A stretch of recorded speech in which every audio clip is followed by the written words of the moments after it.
Hey, peace and blessings to you. My name is Jerry D. I am the EntreMusician, and so are you. Welcome to another exciting episode of the EntreMusician podcast. This is the space where we concentrate on the mindset, discipline, and focus of the EntreMusician. Today's episode, absolutely no exception. In fact, I am thrilled to bring to you the newest member of our EntreMusician community in the person of Danny Jones, who is an excellent EntreMusician, has worked with just about everyone there is in the business to work with. I mean, I'm talking from Stevie Ray Vaughan to Etta James to Bobby Blue Bland to Patti LaBelle. It just goes on and on and on. In fact, one of his latest endeavors as a premier Dolby Atmos engineer is taking that very sacred music from soul singer Al Green and placing it in Dolby Atmos. It sounds phenomenal. And Danny, when he was commissioned to do that, that was when we had first met. And I have been a recipient of his kindness, too, with him mixing my music in Dolby Atmos as well. But Danny comes to us today, not as an engineer, producer, mixer. He comes to us right here from the podcast lane, and he interviews the wonderful Wally Fowler.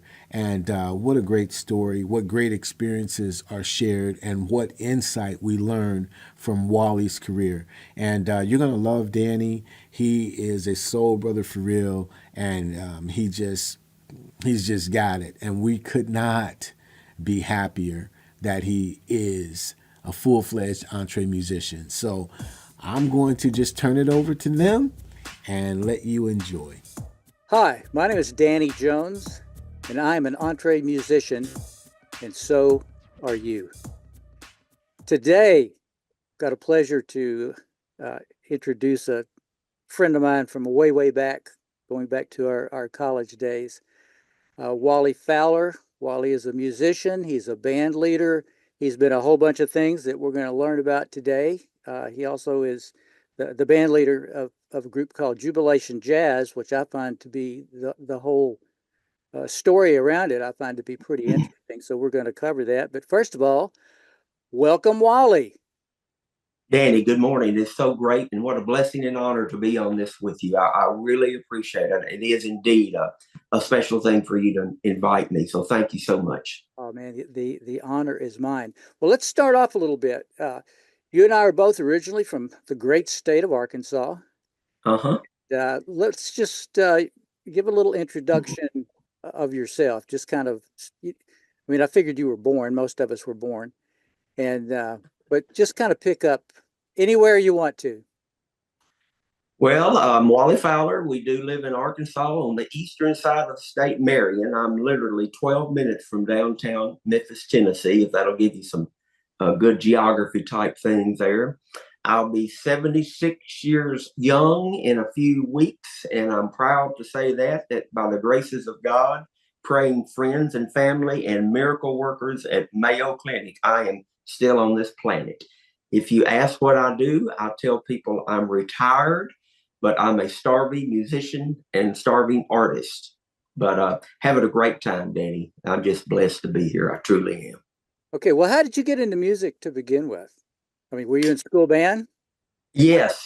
In the fifth grade, one of my very best friends, Billy Bob Olive, was getting up and going somewhere. And I said, Billy Bob, and we're still friends. He lives down in Florida. Where are you going? He said, I'm going to band practice. You ought to come join. I said, okay, here I come. So we get there, and the band director, and I'll think of his name in a second. Excuse me. Wayne Odom. Wayne Odom was my first band director, and he was a trombone player. And I walked in the band room at Darrell Hughes, Arkansas.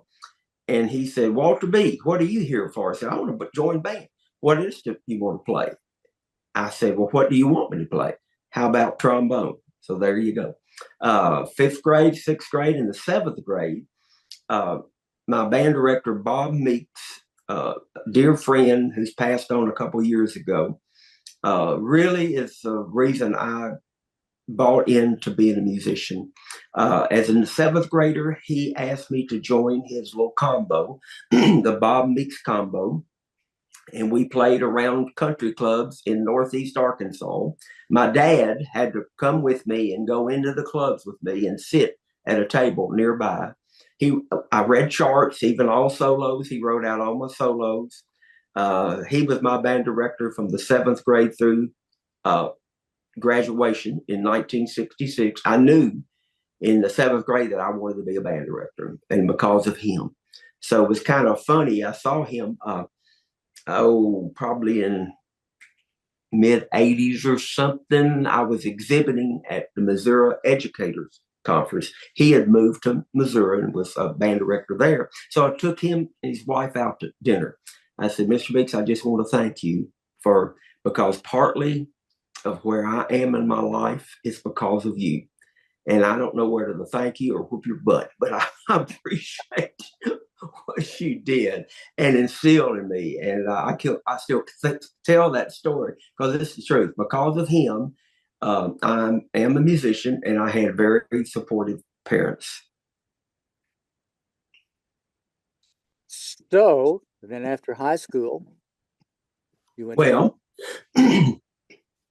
we went to ASU. When were you there? Here's what I remember. You were a couple of years ahead of me. Okay. So I was like, this lowly freshman, and there was this little group of what I consider to be cool people, and you were in that group.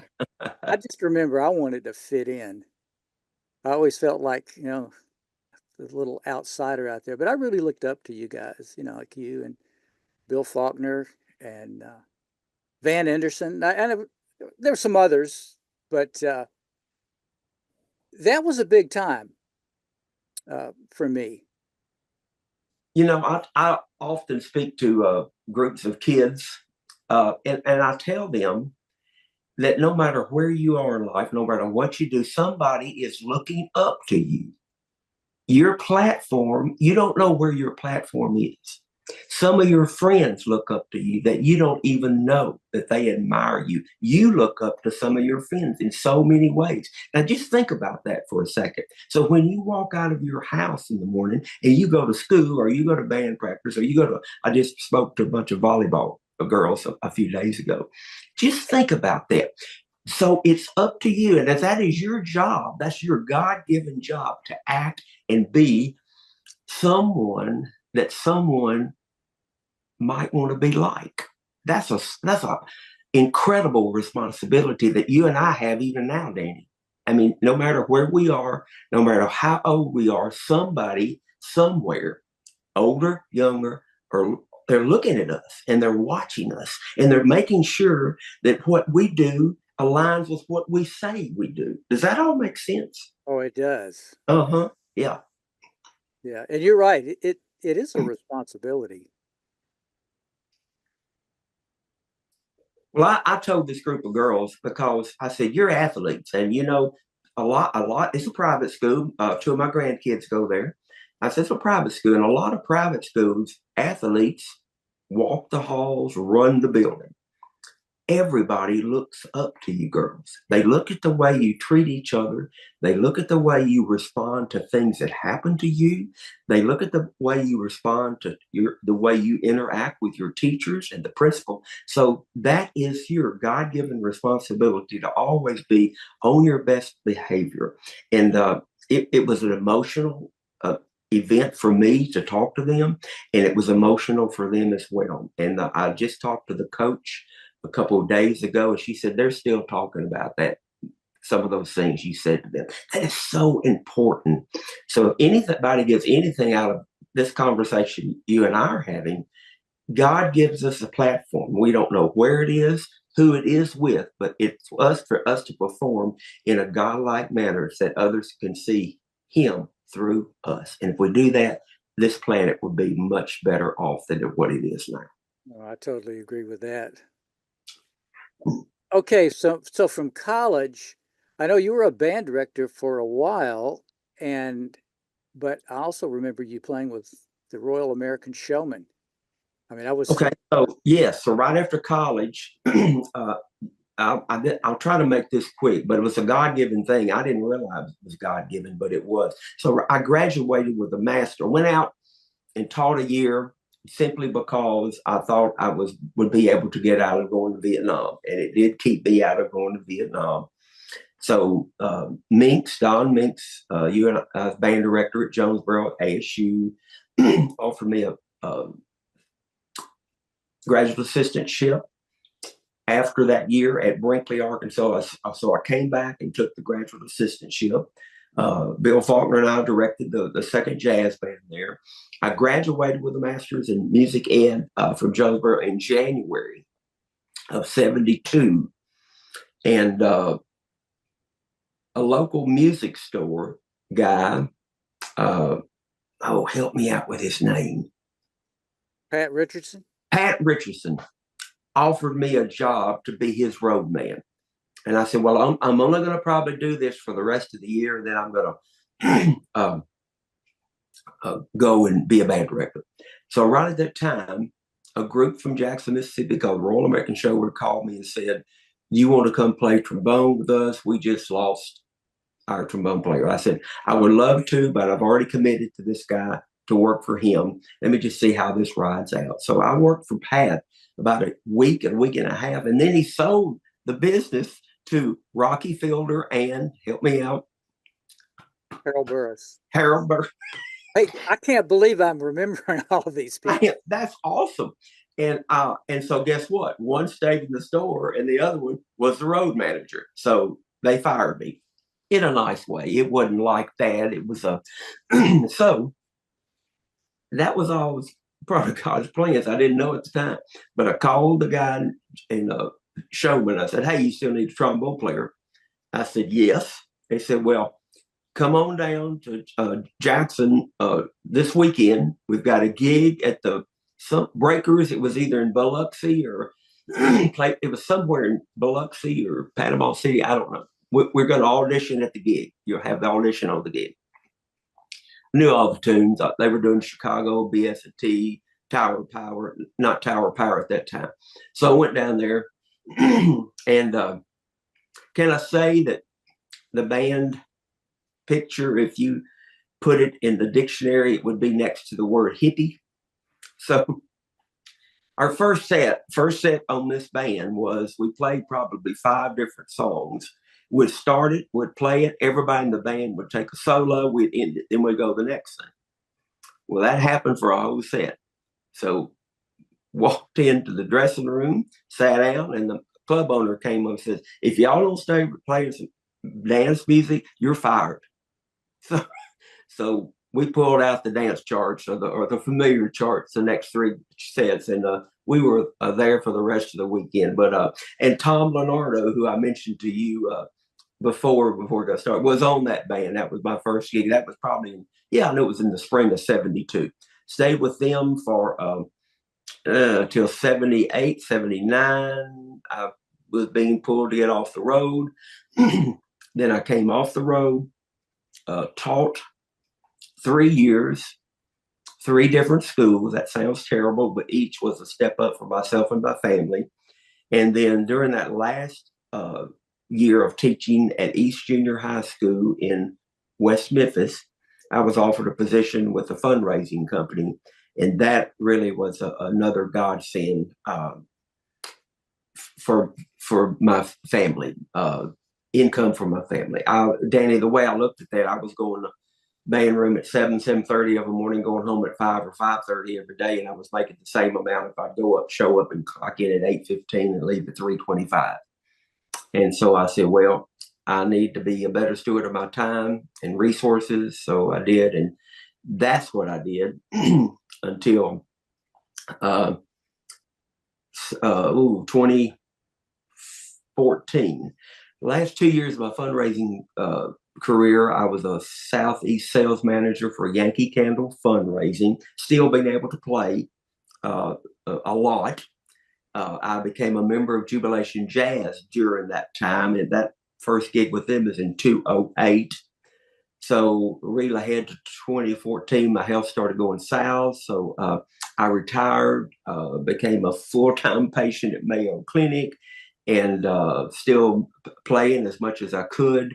And then that leads us to, I've been director for Jubilation Jazz now for 8 years. Proud to say that. Right. Now, let's talk about Jubilation Jazz. Because to me, oh, and by the way, what's that thing hanging on the wall behind you there? The colorful thing? That colorful thing. Yes, sir. Well, that's the guitar player. And I know the artist very well. He's a good friend of mine. If you look down in the right-hand corner, it's signed W. Fowler. That's when I said I'm a starving artist. That's one of my pieces. I just kind of got out of the way for a few minutes out of my studio. I've seen a lot of your stuff that you've posted, like on social media, that you had some really interesting, not just paintings, but some of the other, what would you call that artwork? I saw all of the trombones. Well, what was that thing that you did with all the trombone cases?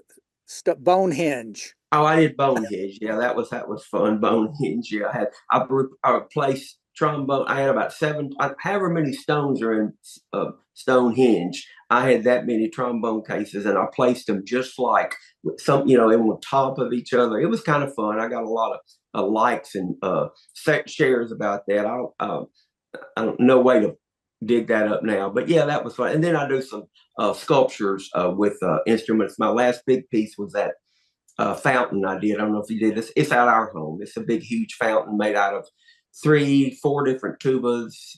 It's inside a timpani, which won't hold water, but I've very discreetly put a real pot down inside it, trimmed it up where it would fix just nice, so it holds water. And then there's 3 different pumps on that fountain that I made. So all of your artwork still goes back to music. Most. There's a lot of paintings I do that are not musical. By the way, there's a bigger audience for non-musical paintings there, and so that's why I paint flowers and stuff like that. But anyway, so do a lot of commission pieces. Pretty much all of my sculpturing. I make a lot of lights out of musical instruments. Pretty much almost anything you can imagine, I've made a lamp out of. So all of that's musical related, but it all comes back to me starting with musical pieces, like you see, the guitar player, and then kind of overflowing into other things as people ask, well, could you do something like this for me with all those bright colors? I like those colors. Could you do something? I said, sure. So I do flowers or such. I do I sold a big razorback. I call him Tusk with colorful background. I sold a lot of those, a lot of commission pieces. So if you're out there, Wally Fowler Art on Facebook, and I'll fix you up with something, anything you might need. Cool. Was it okay to do that? Absolutely. Absolutely. Okay. You beat me to it, but I was gonna ask you to give that information out there, because it's pretty interesting stuff. I mean, I sort of keep up with you. I mean, I don't see everything, and we don't really get to talk that often. But okay, let's working our way up to Jubilation Jazz. Give me the whole background on that. Jubilation Jazz was started by the Arkansas Baptist Convention almost 28 years ago. So this is our 27th, 28th year to exist. I am the 3rd director. Glenn Ennis, who I met for coffee just a few weeks ago, lives up near Springfield, Missouri. Talked to him about some different directions, got his blessing on something that I'll tell you about in just a few minutes. And then a guy named over in Texas in Fredericksburg, I think he still lives in Fredericksburg, Ray Varden II. And I'll tell you how I got involved with him. In 2007, I felt called to go on a mission trip. A mission trip meaning a musical mission trip. Musicians go to somewhere, use the gospel to bring people closer to Christ. So I signed up locally with a church here that I knew went to the Ukraine bad place to go now. But this is in 2007. They went every other year. So I signed up with them to go in 2008, in the spring of 2007. So got going. It was a vocal group. I was going to sing on a vocal group with rhythm section. They had been many times, done the same thing. So I felt pretty safe in doing and following their lead on many things. So about a month or two later after I signed, I found out that I was going to have my daughter was going to have a child who would be my first grandchild, the same time that I was to go to Ukraine, or about the same. So I canceled out. So still thinking that I needed to go on a mission trip, Danny, the very next day, this isn't a coincidence. The very next day, Ray Vardaman called me and said, we need a trombone player to go with us to Jordan next year. Do you want to go? Well, gosh, yes, thank you. So I signed up to go with them, and I will never forget the morning. If you went out to my radio or my truck right then and got in the radio, and it was on K-Love. So we were flying out of Little Rock. So for some reason, I reached early morning. I reached up there and turned the radio down. I said, I just got to think about this, meditate, pray about this trip that I've been fortunate enough to ask to go on. So I can show you exactly on I-40 where I reached up and turned up the volume on K-Love. And it said, you could be going on a life-changing mission trip. What they were doing, they were giving away a trip to go with some incredible Christian artist on a mission trip. I said, well, wait a minute, God. I think you're talking to me. You're talking to me. So we get there. Jordan, I'll tell you some stuff about it. But about the third day out in the olive grove at our hotel as we're leading Bible study. First of all, we were warned that since this is a Muslim country, we could not say the word Jesus. I sang on the group. I had to change lyrics to some of the tunes we did. We could not sometimes we could get arrested. So as we were ministering to the Amman Jordan Baptist School, we did their band camp. We did a week of middle school band, a week of high school band. Kids would come in. We would work with them as sectionals. Then we were working with them as a group. And we did that for 2 weeks. So the first day we're explaining, you can't say all this, in jeopardy. I mean, one of their kids may say something to a parent who says something to someone else, and here you go, and you're arrested because you talked about Jesus. So about the third day in the Bible study, people are asking, well, have you been able to inadvertently talk to kids, and what have you seen happening? Well, I'll tell you, a kid that's been changed by the way everybody's acting and being treated here. And they say, who? I said, this guy. You guys within this band, Jubilation Gen, are changing my life. I had thought that my walk was okay, but I found out it wasn't. I would do here. We all do that still. We go here. But they put me back on a path that was just undeniable what I was supposed to be doing. So we got back. And at that time, I was playing bass and singing on a praise and worship team in Methodist, at First Methodist in West Memphis, Arkansas. And I knew, Danny, I was supposed to be doing more than that. I knew I was just supposed to do it. God told me in Jordan, you got to do something more than that. So I said, okay, open a door. I'm here. If you want me to do something, open a door. I'll do it for you. When we got back on a Friday, the next Monday, I'm out in the neighborhood walking, and some of our friends saw me and said, hey, come here and tell us about your trip to Jordan. So I went in and told them about what all we did and how we had the approach and everything. And at the end, I told them what was on my heart about. I really felt God was calling me to do something more than just, playing on the bass. And the girl actually started crying there at their dinner table. I said, what's going on? Why are you crying? She said, you don't know? I said, no, I don't. Said, Well, the music position at our church just opened Friday. That's the day I got back.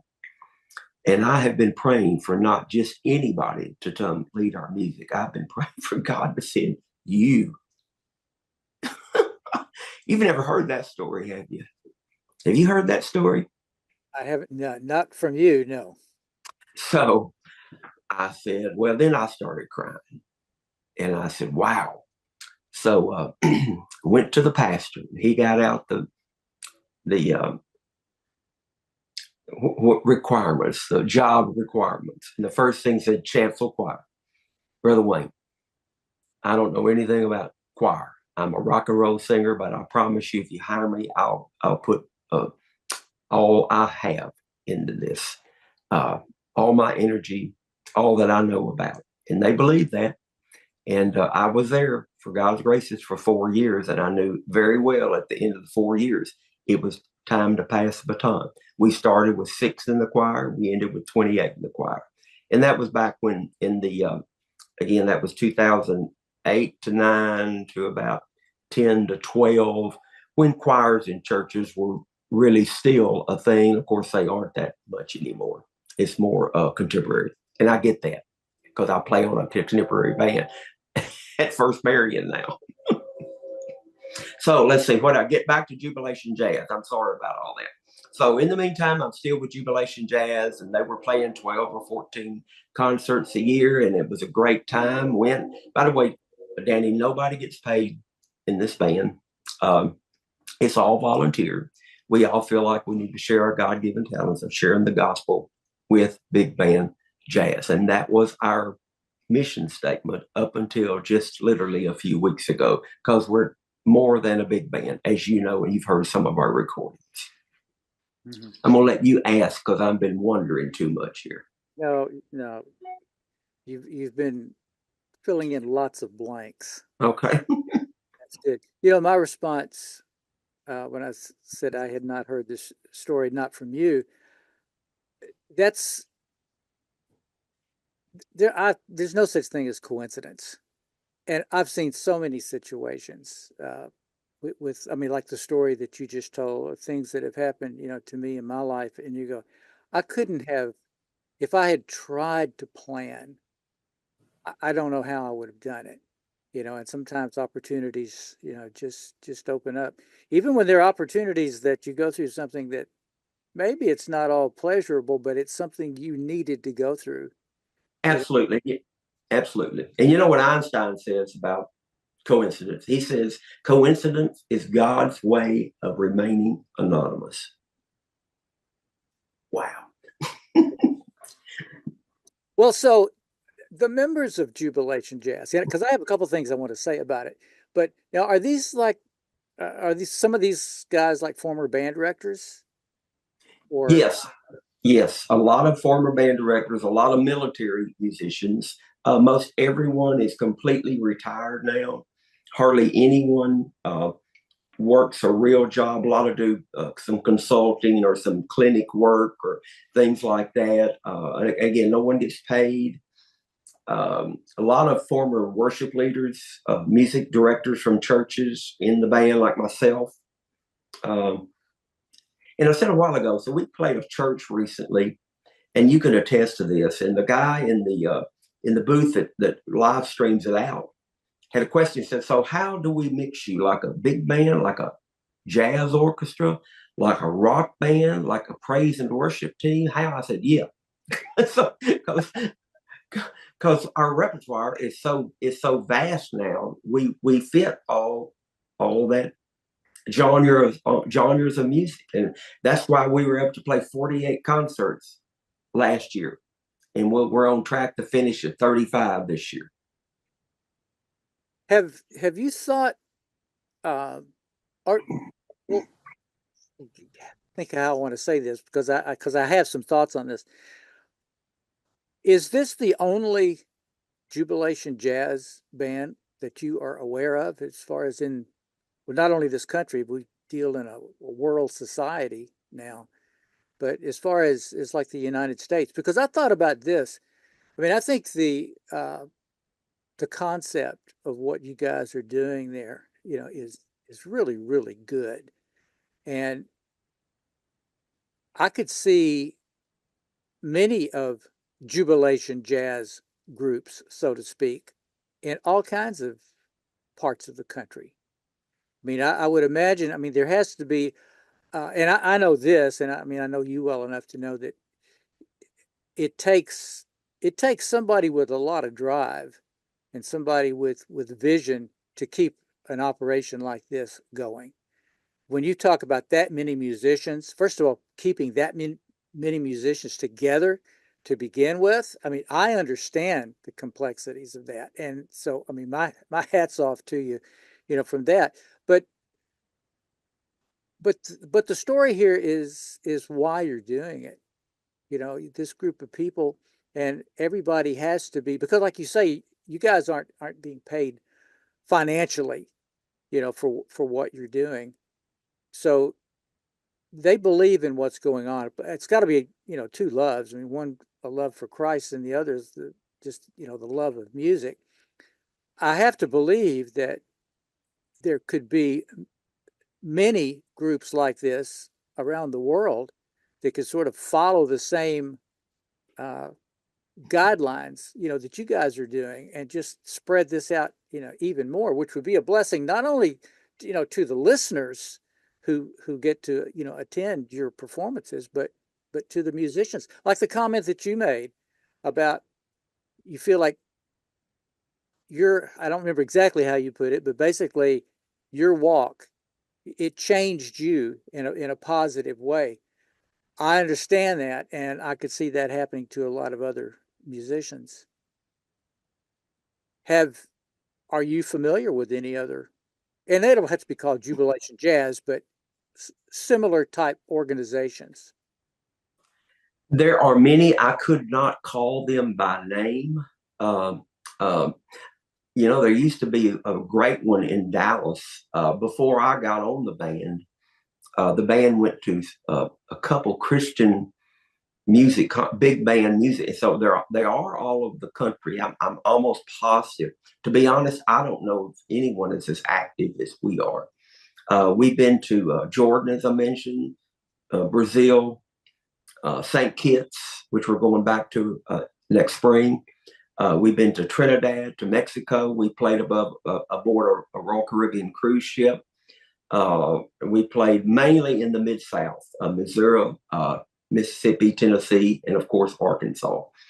Venues, mainly churches, not many festivals, because we are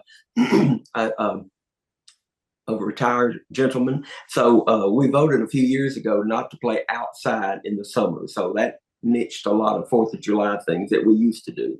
So we'll look at something in October, and we do have one mid-October to be outside. And we'll look at something as we get to about March, and that'll be about it. But so those venues are basically inside churches. And when you said, why do you do it? That's it. It's part of my why. It's a big part of my why. I mentioned earlier, we're not in these specific words, but I'm living on borrowed time. I'm a cancer survivor, heart attack survivor. I'm living on borrowed time. I want to make the most out of the time that God has given me. So it is a big part of my why. I get up in the morning and have a reason beyond God and family to live, and that is Jubilation Jazz. It's a big part of my why, and it is part of everybody's why. Now, we don't get paid individually. We do charge a fee, and you can imagine how expensive it is to keep a band on the road as much as we are. We probably just about almost break even as far as our income and our outgo goes. Well, if someone wants to find out more about your group, and to talk about, you know, booking you for something, how would they get in touch with you? I'll give you my phone number, or jubilationjazz.com.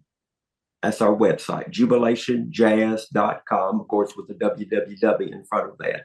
And there's a way to contact me. There's some samples of pretty decent videos on there. A lot about the band.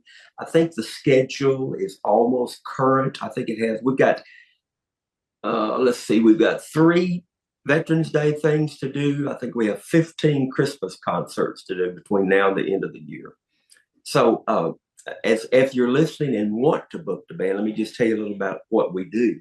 We have 2 or 3 different worship sets. In other words, we could go into church and completely do a whole worship set for you, the whole worship service for you. We have a patriotic show that honors God, country, and veterans.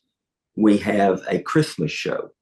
And soon to be, we'll have a 40s live radio show where the people will come dressed vintage clothes. They'll come in and they will sit down and listen to a live produced 40s radio show. Of course, that way we'd go away from the Christian music and do strictly big band era with the tuxedos, with the announcer, with the great mics and everything, and whole different look. I'm looking forward to our first one in 2025 of that. I think that's going to really be able to help those gigs will be able to help fund our Christian gigs. And I brought that idea to the band about a year ago, well, really 6 months ago. I said, this is what I like, the direction I like to go with the band. I've kind of tested the water. Danny, I talked to 2 people about it, and they both hired us for 2025, just my vision. So let's run with this. Everybody said, let's run with it, but it's strictly to fund the Christian side of what we do. Because, you know, if we bring joy to people playing our music, no matter what genre, if we see people dancing out in front on a grass area, if we happen to play an outside thing, which we are in October, or if we see people clapping and laughing and everything, then we're bringing joy to them. And that part of that joy is a spiritual feeling of us giving them to God, or giving God to them in the way of music. You know, music is a skeleton key. It opens the heart mentally, physically, getting you to move, spiritually, and emotionally. That key that you and I have in our hand is incredible. And it is a skeleton key, and it opens the heart in so many different ways. Oh boy, that sounds like a great way to wrap this thing up. Yeah. Music, I mean, if it weren't for music, you and I wouldn't be having this conversation for many things. We wouldn't know each other if it weren't for that. So I really appreciate you being here. Can I say one more thing before we close it up, unless you're working on a time frame? No, I'm not. Feel free. I want to go back to that, the skeleton key, because we're having a rehearsal later this week, and I'm going to be doing a lot of new charts. And as we open the rehearsal, some of my words I'm going to tell you right now that I'll have with the band, because in music, sometimes it's so physical and mental, especially when we're learning new charts. It's really mental and physical. The mechanics, the intonation, just learning new music. It's so physical and so mental. And then as we get to that, we get to learn that. And it becomes a little bit more ingrained in us. When we get to a live performance, it is still musical, physical, and mental, but it becomes more than that. It becomes emotional. And we need to have, when we go to a live performance, and I tell the band that when we go from a rehearsal setting to a live performance, we need to have the music so ingrained in us by that physical and mental aspect that it becomes emotional with us, and we're able to convey music in an emotional way. And when we do that, Danny, and only when we do that, it becomes spiritual. If you're able to perform music, get past the physical, get past the mental elements of it, and get into the emotional element of it, it becomes spiritual. And that is what music is all about: moving people emotionally, moving them spiritually.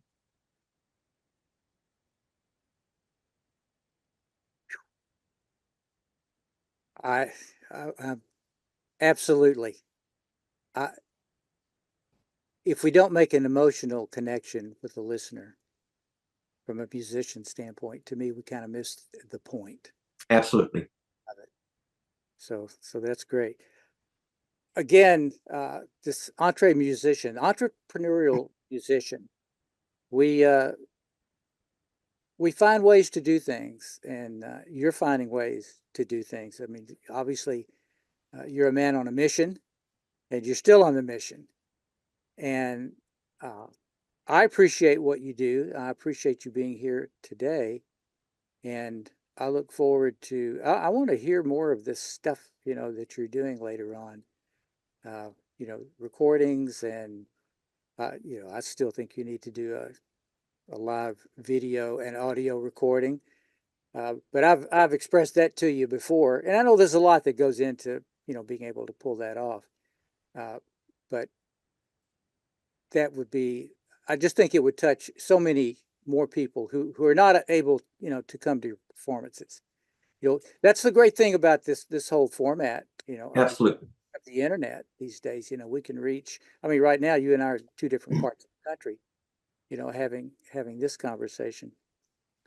But again, I want to thank Wally Fowler, and your two. What was your art address? How someone could find you for artwork? Wally Fowler Art on Facebook. Oh, on Facebook. WALLY Fowler FOWLER Art. Okay, and it's out there. And then JUBILATIONjazz.com. .com. Hey, old friend, listen, I appreciate you a bunch. Any other passing words before we pass along here? I just so appreciate you to allow me to have this platform. Hopefully it'll touch people in some ways that I'm not worried about selling art. I am worried about getting the gospel out there. By the way, through our leadership committee and graces of former directors, our mission statement now reads, glorifying God with our music. Great. Hey, say hello to all my friends in Arkansas. We'll do it. I hope to see you in Memphis in a few months. Oh, a few weeks. A few weeks, yes. Yep. October 16 through 24, I think. That maybe is too long. I don't know. 3 or 4 days, starting on the 16th. Let's do something. Let's go to the rendezvous. Have a barbecue. Oh, twist my arm. Okay. Done. Okay, great. Well, listen, again, it's Wally Fowler. I'm Danny Jones with EntreMusician, and we'll see you next time. Thanks a lot. Thanks, Danny. God bless y'all. Thank you. God bless you. Bye. I absolutely knew that you were going to enjoy this episode of the EntreMusician podcast, with our hearts warm from our newest team member, Danny Jones, knocking it out of the park, and the great conversation that he shared with Wally Fowler. I tell you what, you can join us. You don't have to hesitate. If you are an artist, musician, singer, producer, rapper, spoken word artist, and particularly if you are over the age of 50 years old, why don't you schedule some time with us here at the EntreMusician? We would love for you to raise your voice as well and become one of the dynamic members of this thriving community. We're just growing and sharing with each other. So we will see you next time. We have many more podcast episodes for you like this. And you tell everybody you get down with the EntreMusician. Tell 4 people you don't either. By the way, my name is JERE B. I am the EntreMusician, and so are you. We will see you next time.